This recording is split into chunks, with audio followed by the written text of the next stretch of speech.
Hey guys, Matt here with another video on a response to a comment. If you're interested, I've seen some comments on other videos of people saying Blue Jacket Lady goes deep into the lore if you just talk to her. I've noticed a lot of videos don't converse with the visitors. So the point of this video is to get down and talk to the visitors and form some theories on them. So, hopefully this will be all over soon. What do you know about the Cataclysm? I don't even know what to say. I decided to look out the window and I wish I hadn't looked out there.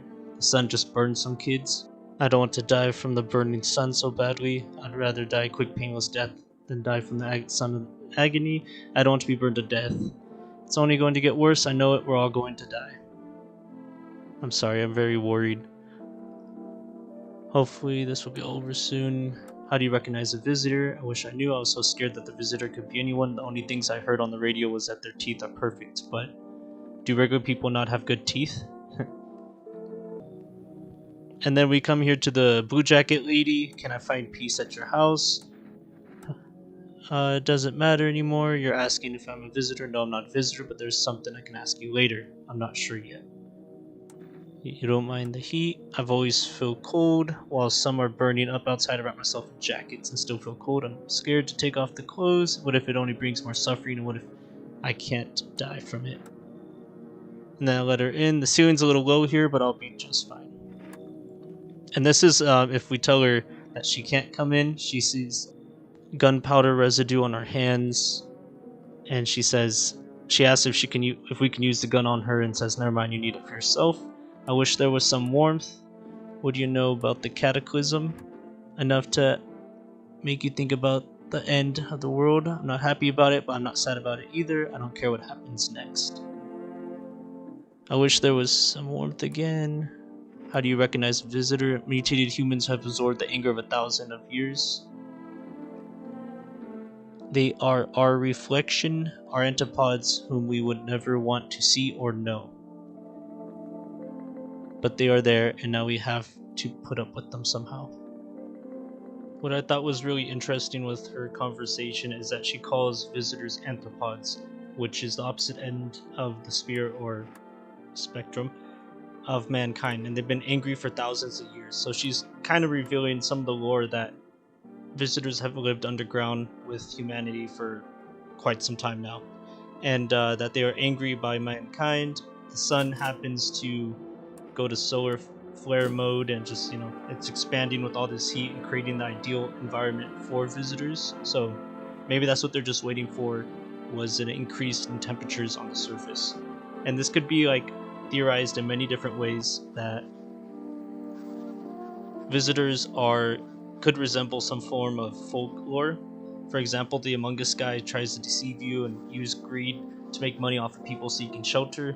Or she symbolizes somewhere close to, I guess you could say, a Wendigo, which is the eastern United States Native American folklore. And it's their hearts are cold and she's cold, so that's the similarity.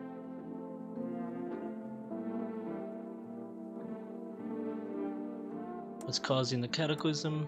I don't fudge, you know. I thought you know. Maybe we shouldn't give a fudge. What difference does it make? You can make money out of all of it. Do we need to stick together? Fudge, that's fudging awesome. No crap. I get really sad. God, you let me in this house like no other mother fudger. And this guy just keeps going on and on about fudge. He just cusses a lot. The FEMA, it's better to turn him into FEMA and be done with it. So he supports FEMA, which is kind of suspicious. You can't get fudged up with groceries like that. But you're the boss anyways. And as they say, the boss is the boss. So the way that he supports FEMA kind of raises some flags. I'm thinking maybe this guy right here, the FEMA crew, either as a theory, FEMA is completely taken over by visitors, or perhaps there's people like this guy going around trying to pick up humans and break up your little survival chances, right? Because if there's a bunch of humans, the visitors won't be able to get to you guys as successfully and do the chaos that they usually do by killing people. So maybe this FEMA guy is perhaps in cahoots with the guy with no shirt, as seeing the FEMA dudes usually take humans, sometimes visitors.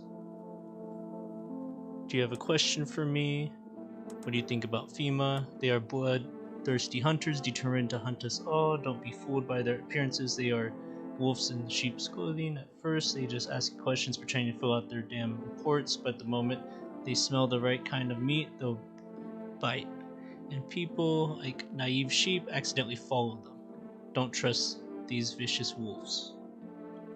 Do you have a question for me? Is it near the end? The end will come when every human being becomes afraid, and we are not far from that fate. That's why we need to stay in the pact. The pact is a good thing. But keep your eyes open. Any pact will fall apart. Your leader must be willing to make any sacrifice for his pact, including killing. I think this guy's just a serial killer. I've done a run where it's just him along with every other human, and yeah, he kills people, but it seems like you could still get a good ending if you have more humans outnumbering him, like a good ratio. But I think he's just a guy that went crazy and started turning on people and trying to kill them. Oh, hey son, please don't let anyone in. What do you know? What do you think about killing? What can we do about it? It's not our problem. They kill. You have to just be careful about who you let in. You might accidentally let in a visitor. It's funny, she's been a visitor herself. Do we have much humanity left? What's the difference? As long as no one's bothering us, that's good enough. Do you really care about the rest? Let the visitors pass by, and those in the yellow too, don't let them in. Being alive is good enough, and as for being human, who cares? She's very suspicious. Keep your eyes open. The visitor could be any one of us. What do you think about FEMA? FEMA, they're nice fellas. They do same thing I do, track the visitors, but I think it's a waste of time to be central with them and put them in the quarantine zones. They're only making it worse because they can band together. Better to wipe them out one by one. A good visitor is a dead visitor. Is the end near? I believe the end will come if we don't stop the visitors. Those damned beasts want to deceive us, to sneak in behind our backs, to slaughter us one by one under cover of the night. I think they might get to you sooner or later. But that won't be happening if you kill the visitor before he kills you. That's why I advise you not to beat around the bush, but to look for visitors. You already let so many people in here, you'll never find visitors, but all is not lost. Start looking for him right away, and maybe you'll find him. And temporarily, don't mess with him. Track him down, finish him. So yeah, regarding FEMA, I've noticed that they usually take a human character, and this could just be a game mechanic to make things a little bit harder, because if you have no humans left in your house, the shirtless guy would not allow you to say, hey, there's people in my house. He would take you anyways.